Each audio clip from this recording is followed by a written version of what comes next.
네, 안녕하세요. 미래행복TV 이성훈입니다. 오늘은 또 이성수 씨와 함께 5.16 그리고 5.18에 대해서 얘기를 해보겠습니다. 오늘 방송을 촬영한 날짜가 공교롭게도 5월 17일입니다. 어제는 5월 16일, 이제 5.16, 1961년도에 있었던 5.16의 56주년이 있었고요. 내일은 또 5.18 기념일입니다. 네, 37주년이죠. 네. 네. 그래서 참 공교롭게도 이 가운데 날짜가 오늘 껴있는데, 그리고 5.16에 대한 평가, 그리고 5.18에 대한 평가가 이렇게 좀 뒤바뀌는 그런 시점이 지금 시점이고, 그래서 좀 이런 부분에 대해서 좀 조명을 우리가 좀 다시 해볼 필요가 있지 않을까 해가지고 오늘 모였습니다. 네. 전국에 계신 미래한국TV 시청자 여러분 안녕하십니까. 다시 뵙게 돼서 반갑습니다. 네. 그래서 5.16은 이제 56주년이 됐고, 5.18이 이제 37주년이 됐는데, 네. 지금에 와서 5.16은 완전히 이제 혁명이라는 단어를 쓰면은 이제 거의 사회에서 매장을 당하고, 긍정적인 평가를 하면은 거의 왕따를 당하는 그런 지경에 이르렀고, 네. 5.18은 이제 정권 교체가 더불어서 이제 이무리한 행진곡 재창까지도 이제 하게 내일부터 됐고, 바로 재창을 하죠. 네, 그래서 5.18에 대한 거는 아직 신성시되고 있는 그런 상황입니다. 그래서 이번 대선 토론 때도 5.18 가산점 문제가 되게 문제가 되기도 했었는데, 이 두 가지 사건에 대해서 좀 얘기를 해볼 필요가 있을 것 같습니다. 네.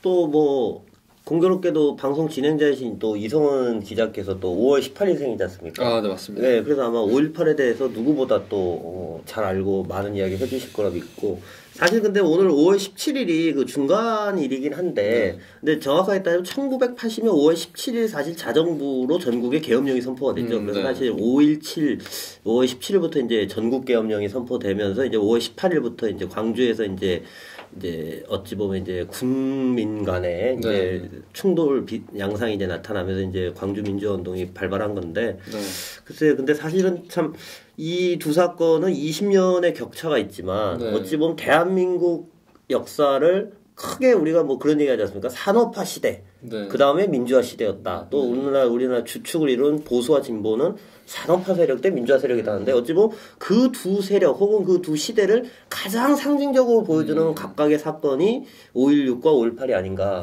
그런 생각을 하게 됩니다. 자, 그럼 5.16부터 얘기를 해봅시다. 5.16을 얘기를 하려면 1961년, 그러면 1960년 4.19로부터 이제 장면 정부가 4.19에 들어섰죠. 이제 민주당 정권이 들어선 건데, 꼭 한 1년 정도 후에 5.16이라는 사건이 일어나게 됩니다. 그러면 4.19 이후 5.16이 일어나기 전까지 그 1년의 시간 동안이 어떻게 진행이 됐느냐. 그럼 5.16은 갑자기 대한민국이 평화로운 대한민국의 군대를 이끌고, 박정희 장군이 군대를 이끌고 갑자기 들이닥친 거냐. 이런 오해가 있을 수 있어요. 근데 사실 대한민국의 그 1년은 정말 무정부 상태와 같은 혼란이 있었다는 사실을 좀 얘기를 해야 될 것 같습니다. 그렇습니다. 그래서 사실은 우리가 이제 대한민국 현대사에서 군사 쿠데타다, 성격상 그렇게 정의할 수 있는 사건이 두 가지가 있는데, 하나는 5.16이고 이제 하나는 12.12였죠. 근데 우리가 근데 이제 요새는 역사 교육이 어떤지 모르겠는데, 흔히 12.12하고 5.16은 성격상은 아주 학술적인 정의로 보면 군사 쿠데타로서 동일하지만 양상이 매우 달랐고 배경도 달랐죠. 예를 들면 79년도에 12.12는 12.16이라고 하는 아주 비극적 사건으로 권력의 진공 상태에 들어갔을 때 발생했던, 어찌 보면 권력 상층부 간의 그 권력 쟁탈전이었다면, 1961년도 5.16 때는 여러분들도 놀라시겠지만 사망자가 단 한 명도 발생하지 않았습니다. 무혈 쿠데타였다. 12.12 때는 같은 군, 예를 들면 정승화 총장 측과 전두환 보안사 측에서 살상이 일어났죠. 거기서 발생. 5.16 때는 민간인 희생자도 제로였고 군인 희생자도 제로였습니다. 그리고 또한 혁명이 완수되었을 때 어떠한 소요 사태나 어떠한 반발도 있지 않았습니다. 그럼 사실 그 하나만 보더라도 우리가, 아니 이게 정상적인 질서가 작동하고 있는 세상에서 군인들이 느닷없이 한강다리를 건너서 정부 국가기관을 어찌 보면은 장악하겠고 헌정을 중단시켰는데 어찌 그렇게 반응이 아무것도 없을 수 있을까? 심지어 기존에 그럼 정부군에서는 왜 발표를 안 했을까라는 생각이 들 수 있거든요. 그거를 사실 이해하기 위해서는, 그럼 그 시대에 뭔가 사회가 군사적인 개입이 없이는 안 되었을 정도라는 국민적인 어떤 공감대가 있었구나라는 걸 네. 추론해 볼 수 있고 좀 자세한 걸 좀 네. 사실 들어볼 필요가 있겠죠. 그 이승만 정권이 들어섰을 때만 해도 대한민국에는 사회주의를 찬성하는 비율이 더 많았습니다. 네.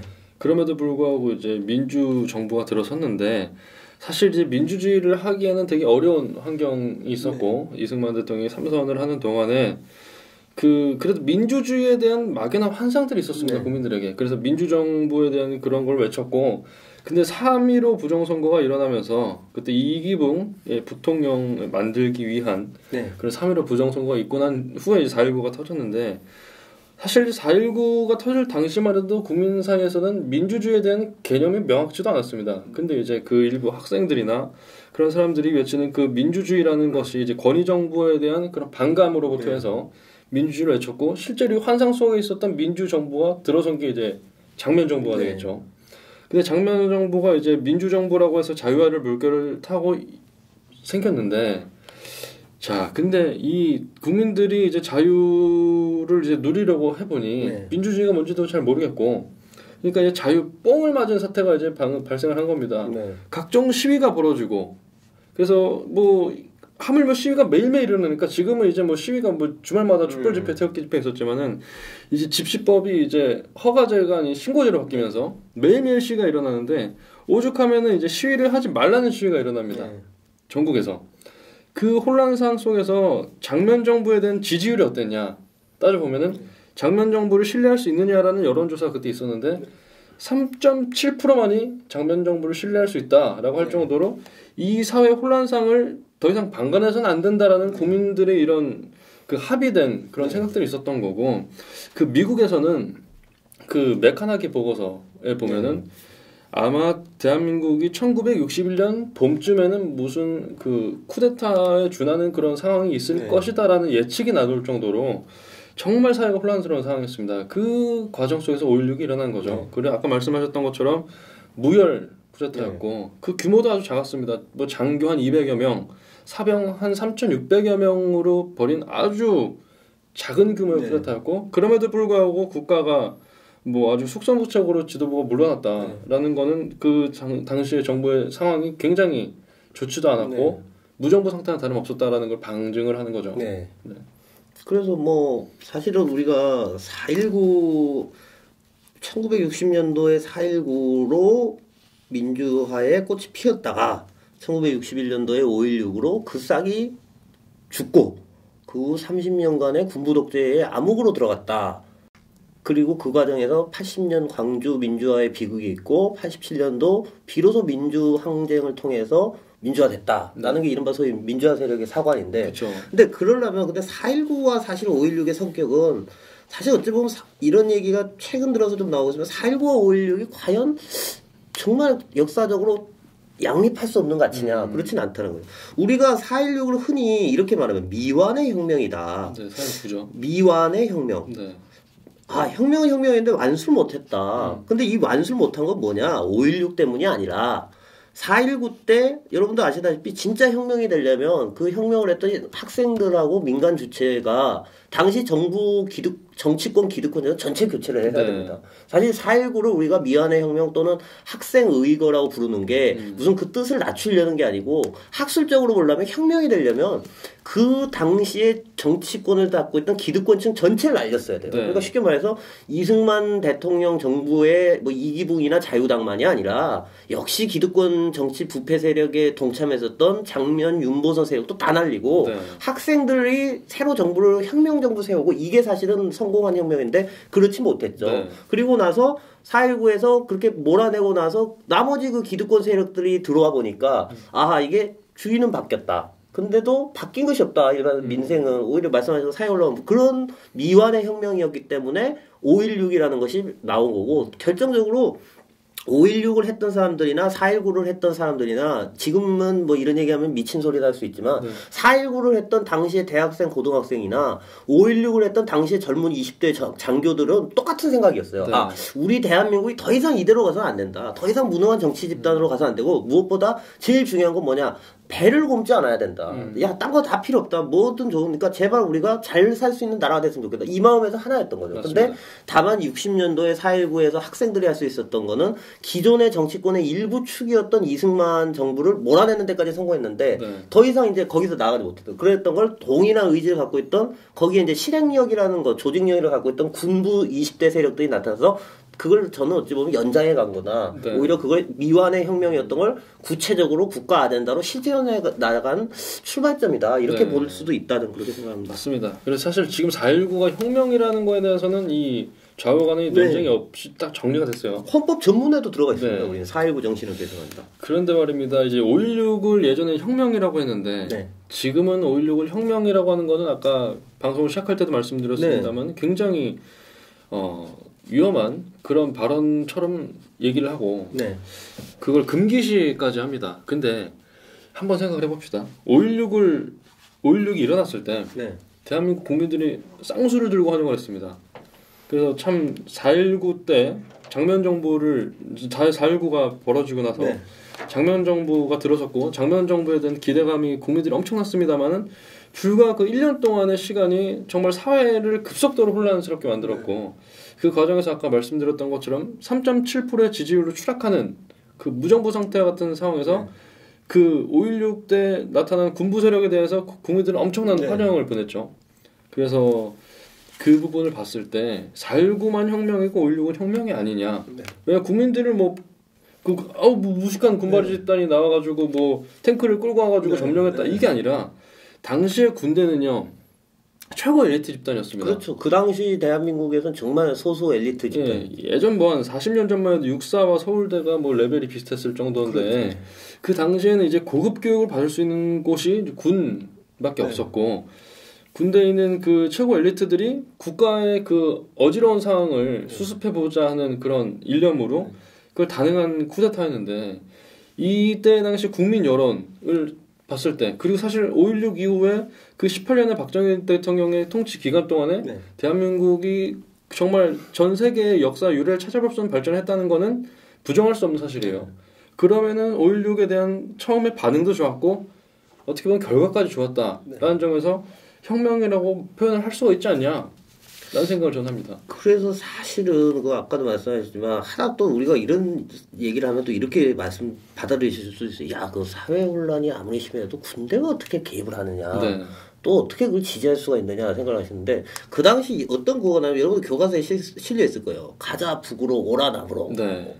그러면서 소위 말해서 이승만 정부에서 북진통일론이 이제 그때 국가 정책이었죠. 그거가 무너지자마자 급격한 소위 평화 통일운동이 발생하면서 극도의 이제 그 관련된 혼란이 오거든요. 근데 생각해보니까 1950년에 남북전쟁이 터져서 53년 종전되고 불과 7년 지났을 때입니다. 10년도 안 지났는데 구호들이 그런 거예요. 그러면 그 당시 국민 정서 생각해보세요. 불과 우리가 지금 세월호 사건은 지금 4년 지났어도 지금은 아직도 이러고 있잖아요. 근데 그것보다도 더한 3년 동안에 수백만 명의 사륙자와 아사자와 고아를 낳은 그 전쟁을 겪은 국민들이 볼 때 야 지금 전쟁 끝난 지 몇 년이 됐다고 지금 북한하고 뭘 하자 그러냐. 이거 국민들이 불안해서 살 수가 없는 거예요. 여러분들이 지금 마치 아직도 지금 세월호 아이고 이 생각하는데 정말 그 참혹한 전쟁을 겪은 사람들 입장에서는 정말 불안에 견딜 수. 그에 비하면 군대는 그 당시 더군다나 늙은 장성들이 아니라 정말 젊은 군인들이 똑같이 못 먹고 못 사는 우리 도시 이 엘리트 자제들이 아니었어요. 다 아버지들은 시골에서 농사짓고 어렵게 그냥 사관학교는 돈 안 받으니까 보낸 그 정말 젊은이들이 나온다 그러니까 이제 국민들이 안심했어요. 첫째, 저 사람들은 북한에 대해서 확실할 거다. 우리 한번. 둘째, 저들은 이승만 정부 때 그 늙은 정치인들하고 다르다. 새로운 세력이다. 이 두 가지 희망이 있으니까 사람들이 지지를 한 거죠. 그래서 그 부분도 우리가 반드시 고려해야 됩니다. 그래서 혁명 공약 때 보면은 이제 반공을 제1의 국시로 한다. 라고 해서 국민들의 지지율을 얻었고 그리고 사실 그 당시에 나온 노래가 노란 샤스 입은 사나이 이런 노래가 있었잖아요. 박정희 정부에 대한 그 군사 정권에 대한 그 국민들의 기대감이 굉장히 컸다는 반증이에요. 그때 나온 노래들을 보면은. 그래서 사실 5.16에 대해서는 그런 당시에 대해서는 매우 긍정적인 평가가 있었음에도 불구하고 마치 그 당시에도 뭔가 시작부터 억압적인 정권이 출범한 것 마냥 그런 식으로 지금 생각을 하는 경향들이 있고 그렇게 가르치는 경향이 있는데 그건 굉장히 잘못됐다. 라고 얘기할 수밖에 네. 없습니다. 아니 그래서 사실은 그 어찌 보면 쿠데타로 뭐 형식상 군사 쿠데타죠. 군사 정변으로 딱 잡은 다음에 가장 결정적으로 보는 게 1963년도에서는 제5대 대통령 선거였거든요. 네. 그때 이제 윤보선 대통령이 다시 나왔죠, 후보로. 네.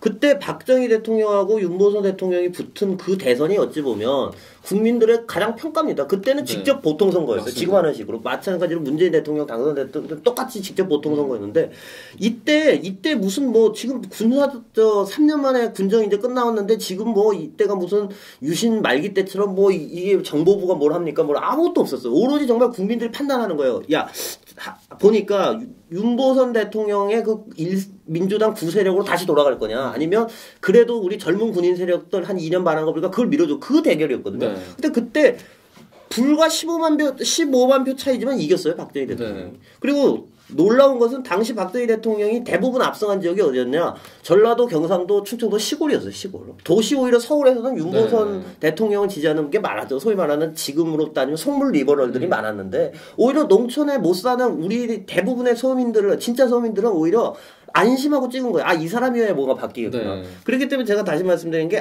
그 당시 이게 국민의 선택이 어찌 보면 이거를 후속적인 저 승인을 받았다고 봐요. 그러니까 물론 역사적인 승인이긴 하지만 근데 그에 반면에서 우리가 1979년에 12.12 쿠데타에 대해서 아직까지도 우리가 긍정적으로 볼 수 없는 건 그 당시 그 12.12가 끝나고 났을 때 광주를 포함해서 정권 내내 반대가 있었잖아요. 네. 인정을 못 받았잖아요. 근데 반면에 5.16은 국민들이 딱 그때 자기 손으로 선택할 수 있을 때 선택을 해줬어요. 맞습니다. 사실 5.16 이후에 들어선 박정희 정권이 18년 동안 독재를 했다라는 오해도 사실 이거에서 보면은 굉장히 불식을 시킬 수 있어요. 첫 번째가 그 민선 선거였습니다. 첫 번째 선거가. 만약에 이때 박정희 대통령이 떨어졌다 그러면 이제 군부는 2년하고 끝나는 나가는 거죠. 이제. 18년이 아니라. 그리고 마지막 유신을 선포하기 전까지는 계속 이제 그 민선으로 선거를 치렀고 유신헌법을 통과시킨 것도 국민투표로 통과시켰습니다. 그래서 모든 국민의 지지를 바탕으로 이뤄진 정권이었고 그리고 또 하나 말씀드리고 싶은 거는 이때 당시에 첫 번째 선거에서 지지율을 많이 얻었던 지역 중에 전라도가 포함이 되어 있는데 이 지역 감정을 박정희가 만들었다라는 건 굉장히 거짓입니다.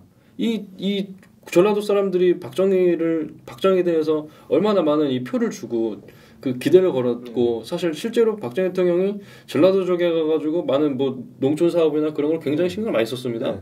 그럼에도 불구하고 이제 지역 감정을 박정희 탓으로 돌린다. 이거는 후대의 이거 기만이죠.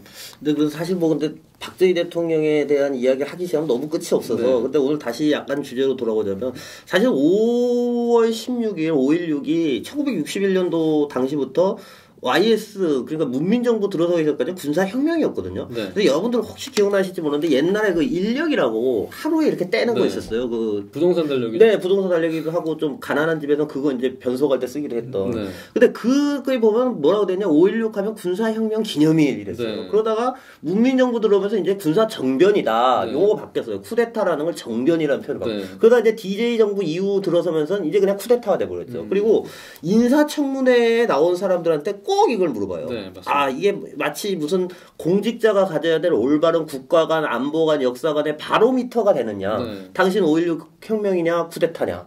그러면 근데 이게 참 어리석은 질문인 게 첫째 인사청문회까지 나올 정도의 그 고위공직자한테 요구되는 철저한 국가관과 안보관은 첫째 안보관에서는 아프간이 주적이라 말할 수 있는 사람이고 네. 둘째 대한민국의 역사는 기회주의가 득세하고 정의가 패배한 시기의 패배주의가 아니라 대한민국은 참 우여곡절과 아픔이 많았지만 정말 성공적으로 발전해온 나라다라는 긍정사관 이걸 봐야 되거든요. 근데 걷다 대놓고 5.16이 너 한번 말해봐라. 너 5.16이 군사혁명이냐 쿠데타냐 이건 정말 말도 안 되는 얘기고 그리고 이 용어 관련해서 하나만 말씀드리면 4.19하고 5.16을 자꾸 비교해서 얘기해보면 예를 들면 정말 학술적으로 보자. 정말 학술적이고 딱 학문적 개념, 법적 개념을 보자. 그럼 5.16은 군사 쿠데타죠. 그럼 4.19는 뭐냐? 4.19는 혁명이 아니에요. 아까 말씀드렸듯이 혁명이라는 용어는 체제가 완전 전복돼야 되는데 그렇지 않았기 때문에 그럼 정말 우리가 순수하게 정확한 용어로 부르려면 4.19는 옛날 부르던 학생의거 그 다음에 5.16은 군사 쿠데타 이렇게 부르든지 아니면 정말 그 역사적 가치 그래도 그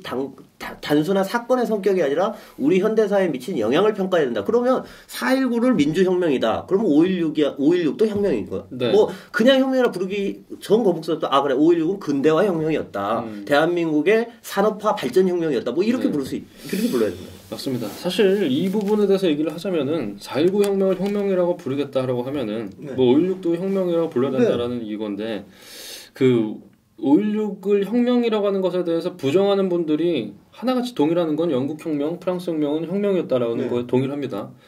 근데 따지고 보면은 영국 혁명과 프랑스 혁명이 법적으로 그러면 타당한 거였냐라고 하면은 불법입니다. 모든 혁명들은 그 기존의 법 테두리 안에서 혁명이라고 볼 수가 없어요. 그렇죠. 4.19도 사실 그 혁명이라고 볼 수가 없는 겁니다. 그 테두리를 하면 국가를 전복시키기 위해서 시위를 벌이고 시위대들이 그랬던 건데 그렇다면은 이 사람들이 가지는 가장 큰 착각이 뭐냐면은 아래로부터의 혁명은 무조건 혁명으로 받아들이고 그 혼란상을 위해서 어찌 보면 군대 이런 것들이 파견된 것은 군대가 파견된 건 무조건 안 좋다라고 생각을 해버리니까는 위로부터 혁명은 100% 결과가 어떻든 간에 부정을 해버리고 아래로부터 혁명은 그 이후의 결과가 어땠던지 무조건 혁명화시키는 이런 낭만주의에 빠져 있는 거거든요. 아니 그래서 영국의 명예혁명을 우리가 예를 들면 영국 혁명이 두 번 있었죠. 청교도 혁명 뭐 명예혁명이 있었는데 명예혁명이라 부르는 이유가 그거죠. 아 피를 흘리지 않았다. 네. 그냥 왕이 도망가 버리는 바람에 뭐 싸우지도 않고 아니 그럼 5.16이 피 안 흘렸잖아요.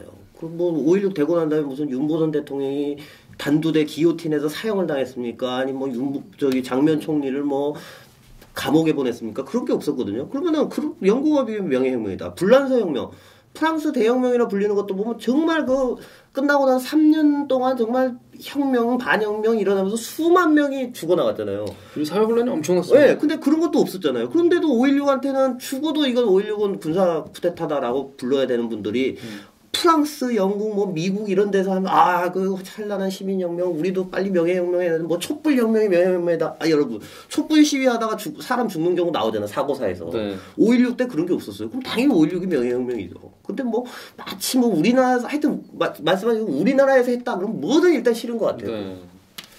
참 그래서 참 논란이 지금은 이런 얘기를 하는 것조차 조심스러워진 네. 세상에서 저희가 5.16에 대해서 얘기를 해봤고 그럼 다음은 이제 5.18입니다. 뒤에 나오고 있는 사진이 이제 5.18 당시의 사진인데 네. 자 5.18은 이제 처음에는 뭐라 그랬죠? 5.18을 처음에는 광주 사태 네. 그랬죠. 광주 사태다. 지금 이제 민주화 운동 민주화 혁명까지 지금 민중 항쟁이라고 그러더라고요. 그 용어가 바뀌어. 예전에는 아주 용어들이 혼란스러운데 네. 어떻게 보면 어쨌든 지금 아주 좋은 용어들을 다 써주고 있고 네. 그리고 이제 신성시되고 있다라고 네. 말할 수 있을 정도로 굉장히 아주 대한민국의 80년대 이후의 그런 역사적 네. 사건 중에서는 가장 최고봉으로 치지 않나 라는 생각이 들 정도로 지금 상황이 그렇습니다. 네. 아니 그래서 앞에도 말씀드렸잖아요. 사실 어찌 보면 지금 대한민국에서 소위 민주화 세력이라고 불리는 분들 또 그런 배경을 바탕으로 정치를 하는 분들은 어찌 보면 1960년 4.19 세대는 아니죠. 사실 그 세대 분들은 이미 사회에다 은퇴하신 분들이고 1980년 광주 민주화 운동이라고 불리는 사건에 어찌 보면 그 영향을 많은 받은 사람들이요. 또 네. 그리고 어찌 보면 이 사건이야말로 소위 우리가 말하는 386 세대한테 강한 적개심을 심어주게 된 결정적 사건이었죠. 국가 권력이라는 것이 이런 것이냐. 무고한 네. 시민들을 저렇게 촉칼로 학살하는 것이 국가 권력이 해서 소위 80년대 대학생들, 지금의 586 세대들이 정말 국가에 대한 불타는 적개심을 갖게 했던 결정적인 사건이었는데 근데 저는 모르겠습니다. 이 사건에 대해서 이거는 뭐 다양한 해석들이 있을 수도 있겠죠. 뭐 민주화 운동은 물론 그런 측면도 있겠고 또 일부에서 주장하듯이 뭐 다른 것도 있겠는데 저는 딱 하나 반대하는 건 뭐냐. 4.19도 마찬가지고 5.16도 마찬가지고 5.18도 마찬가지고 절대적으로 중요한 거는 신성시대에서는 안 된다라는 거예요. 신성시대. 그러니까 우리가 예를 들면 절대 5.18을 저는 폄훼할 생각이 없어요. 뭐 예를 들면 5.18이 아무것도 아닌 사건이었다. 뭐 5.18이 반란이었다. 이런 얘기를 하고 싶은 게 아니라 적어도 어떠한 역사적 사건을 과거의 사건으로서 조명해보고 해석해보고 그 사건에 대해서 연구해가고 하는 자에게 너 이거는 단 하나의 진리야. 야 이것은 절대 건드려서 안 되는 성역이야. 빼고 해. 라는 태도만큼은 버려야 된다. 오히려 그런 태도 자체가 오히려 5.18이라는 사건 자체에 대한 스스로의 가치에 훼손이 되는 거예요. 오히려 맞습니다. 열린 자세로 우리가 이렇게 민주화 운동이고 민중 항쟁이라 부르는 사건인데 그래 너희들이 얼마든지 응전을 해봐봐라. 우리가 또 그에 맞서서 다 보여주겠다. 이런 자세를 가져야 우리가 5.18이라는 사건이 어떤 사건이었구나. 또 이게 80년도에 일어난 이게 입체적 조명이 가능하지. 심지어 지금 집권여당 의원은 그런 법안도 발의했어. 5.18과 관련된 정통 해석, 지금의 정통 주류적 해석이 아닌 해석을 하는 자는 처벌하겠다. 그럼 이거야말로 대한민국에서 보자면 학술의 자유를 침해죠. 네. 예를 들면 그렇게 따지면은 그런 조치야말로 마치 박정희 대통령 시대나 전두환 대통령 시대 때 5.16에 대해서 딴소리하는 자식들은 전부 다 감옥 집어넣겠다. 이거랑 다를 바가 없어요. 네. 그래서 절대로 저는 과거의 어떤 역사적 사건에 대해서 신성시하고 이게 무슨 절대 기독교 표현하는 거 아닙니다. 이게 무슨 예수께서 가시는 길을 해석하는 것도 아니고 네. 우리가 이걸 무조건 이건 반드시 이렇게 이거는 저는 아주 네. 좋지 않은 태도로. 이분도 진중세를 받은 분이라 기독교를 폄훼할 필요는 전혀 없으실 거고. 근데 이제 5.18은 이미 신성시가 됐다라고 저는 봐야 된다고 보는 게 5.18은 일단 특별법을 2번이나 제정을 해줬고 지금 고시촌에서는 5.18 유공자 이 혜택이 이제 대두가 되면서 굉장히 반감이 이제 커졌어요. 5.18에 대한. 왜냐면 6.25 참전자들 그리고 이제 국가 유고자들에 비해서 5.18 특별법으로 인해서 뭐 지정받은 이 피해자 그리고 그 유가족들 그런 분들이 정말 엄청난 혜택을 받고 있고 그게 그 당락을 뒤집을 만큼의 그런 큰 변수가 되고 있기 때문에 많은 분들이 이제 이거에 대해서 의문을 제기하고 있고 그럼 국가를 위해서 싸운 그 전쟁 사망자들보다 이 사람들이 더 신성한 거냐. 왜냐면은 이 5.18 유공자들이 받은 뭐 보상이나 이런 내역들을 봤을 때 아니 뭐 주유소를 털어가지고 뭐 휘발유를 훔쳤다 그래서 2억 보상받고 뭐 이런 것들은 정말 어마어마하게 어이가 없는 것들이 많이 있어요. 그리고 5.18에 대한 북한 개입설은 이제 뭐 지금 논란의 여지가 있고 아직까지 명확하게 밝혀진 바가 없습니다만은 실제로 뭐 이제 미래한국의 이제 백요셉 기자도 본인의 아버지가 5.18 관련 부대 출신이었다라고 얘기를 하고 뭐 이 탈북 뭐 1호 여성 박사 이란 박사님도 본인의 사촌 오빠가 5.18 때 광주 파견을 위해서 북한에서 준비를 하고 있었다라는 등의 뭐 탈북자들의 증언도 있고 그리고 이제 북한에 실제로 가면 5.18을 기념하는 그런 뭐 건축물이나 그런 것들이 실제로 있습니다. 그리고 5.18을 기념하는 영화가 나온 것도 사실이고 그럼 북한에서는 왜 이 남한에서 벌어진 5.18 뭐 남한에서 해석은 뭐 국가의 그런 군부 통치에 대해서 반대하고 뭐 계엄령에 대해서 반대해서 벌어진 민주화 운동이라고 하는데 북한에서 왜 그거를 그렇게도 신성시할까 동조하고 그런 의문을 가질 수 있다는 거죠. 네. 그래서 이무리한 행진곡이 김일성 찬양곡이다 이거는 뭐 거짓인데 그러면은 왜 이무리한 행진곡을 뭐 행사 때마다 왜 운동권 사람들은 부르려 하느냐. 사실 이무리한 행진곡 자체도 5.18 때 죽은 그 영혼들의 영혼 결혼식 때 불러준 게 시초가 된 건데 그럼 이게 마치 왜 민주화 운동을 상징하는 것마냥 이걸 부르려고 하느냐. 그리고 왜 북한에서 왜 이 영화에 그 5.18 기념 영화 이 노래를 수록을 했느냐. 라는 그런 각종 의무들을 가질 수 있는 거죠.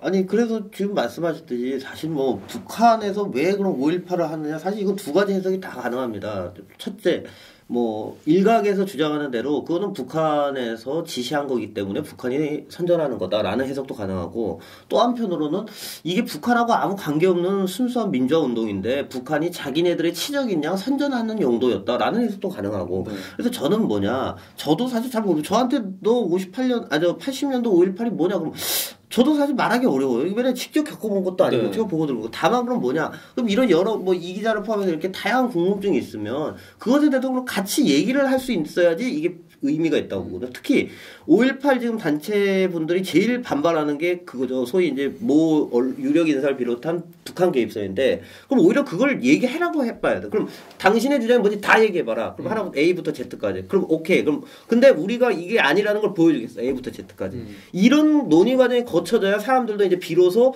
이게 틀리지 않았냐. 혹은 이런 측면도 있었냐. 이게 되니까 오히려 그게 이 사건이란 걸 더 정확하게 혹은 아니면 민주화 운동에라는 성격이 더 강화돼서 나타날 수 있는 거죠.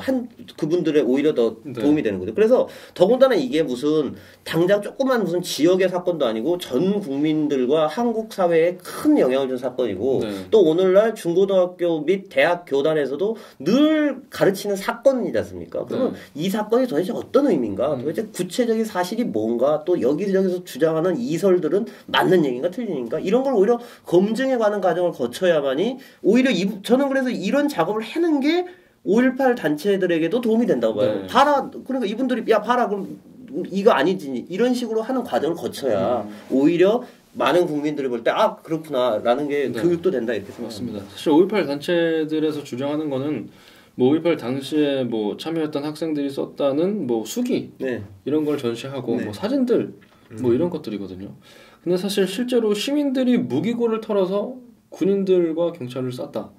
이 부분에 대해서 무조건 뭐 명예롭다, 뭐 민주화 운동의 일환이다라고 해서 무조건 이걸 좋게 볼 수는 없는 일이거든요. 어떻게 보면 국가 전복 행위자.